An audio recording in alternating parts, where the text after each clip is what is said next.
2. 1, 2. All right, can everyone hear me this morning? Perfect. Good morning.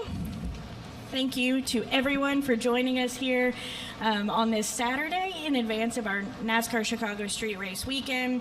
We've now been joined by Will Brown, who's the driver of the number 13 Chevrolet for Kaulig Racing this weekend. Will, thanks for joining us. We really appreciate you spending some time with us this morning. Tell us a little bit about this opportunity for you and what you're looking forward to. Yeah, no, really looking forward to coming back and racing the Cup Series. For me, I got a run last year at Sonoma and probably didn't end up the way we wanted it to end, so I tried putting a deal together to come back this year, and I was talking with Richard Childress, and yeah, Austin Hill was running with them this weekend, so I was lucky enough that he was able to put me in touch with Ty at Kaulig and put together a deal to come and race here at Chicago. Obviously, a lot of us supercar drivers, after watching Shane in 2023, loved the look of Chicago and the event. So yeah, a lot of us wanted to come over and try this event. So very glad to be here. All right, we'll go ahead and go to questions. If you have a question, raise your hand. We'll get a mic to you. We'll start with Jeff. Hey, Will. Jeff Gluck from The Athletic. What do Australian fans think of so many supercars drivers coming over here in various series, various tracks, trying things? Are they worried that they're going to lose all you guys to NASCAR? There's been some comments about it, but I'm not sure so much from a fan point of view. I think that it's been great for us because it's Monday morning, so a lot of us wake up in the morning and watch Shane, and nearly everyone in our team definitely does, and a lot of fans every Monday are watching NASCAR. So that's been amazing. There'll be a lot of people tuning in tomorrow, but I'm not sure so much. I think losing Shane from our series was a hit at the time, but there's been a lot of young guys come up through and sort of take that place and be really competitive now. So yeah, not sure. All right, Jordan. Jordan Bianchi, The Athletic. I know you haven't had any actual laps on this circuit, but from the track walk and from any time you may have gotten in the sim, what do you think of the circuit, the layout, the design, and compare it to other street courses you've been on? Yeah, it's very similar to a couple of our street courses. It's just really like a concrete jungle at the end of the day. You don't want to make a mistake, and yeah, for us, we've got places like Gold Coast. The Gold Coast 600 we race, very similar circuit, extremely tight. Can't make a mistake, and also Adelaide. So the circuit looks great. The surface probably looks a little bit rough, where you could make mistakes, and quite a fair few.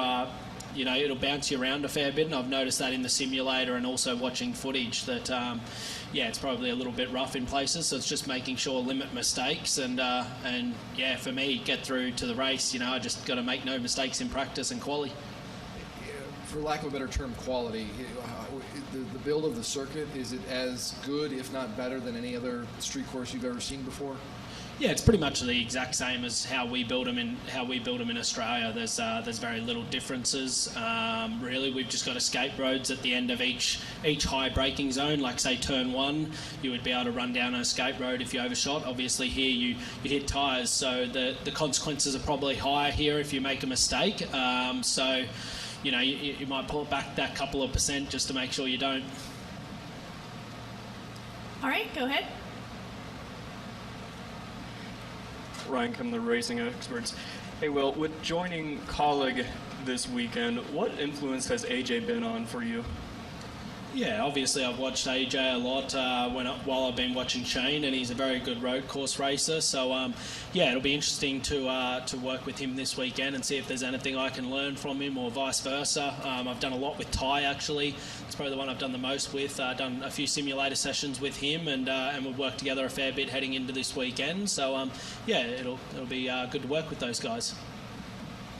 All right, Bob. Bob Parkhurst, Fox Sports. You went tailgating with people at Atlanta. I'm curious, was there anything very impressive about the tailgating? What impressed you about their tailgating ability? Yeah, I think the whole thing was impressive, to be honest. In Australia, we don't have our fans roll in early and tailgate before they head into the event. They just come for the race. So I was always interested over here how with all the sporting, everyone rolls in, has a barbecue, drinks, and then heads into the event. So I wanted to go and experience it. So we put a tweet out and got some great fans respond, and went and met a couple of them, had a few beers with them, had a few drinks, and just experienced that side of it, which I enjoyed. It was amazing. Everyone's the fans are just they're so into it over here. They love it. So it was amazing to experience that before. Was there anything you ate or drank that you didn't know what you were eating or drinking? Yeah, I had a Jello shot, and I was like, "Oh, what's it made out of?" Vodka, and they were like, "No, it's moonshine." So that was my first time experiencing moonshine. It was alright, yeah. All right. After. Any additional questions? All right. On that note, we'll let you go, Will. Thanks so much for joining us, and we wish you the best of luck this weekend. Thank you.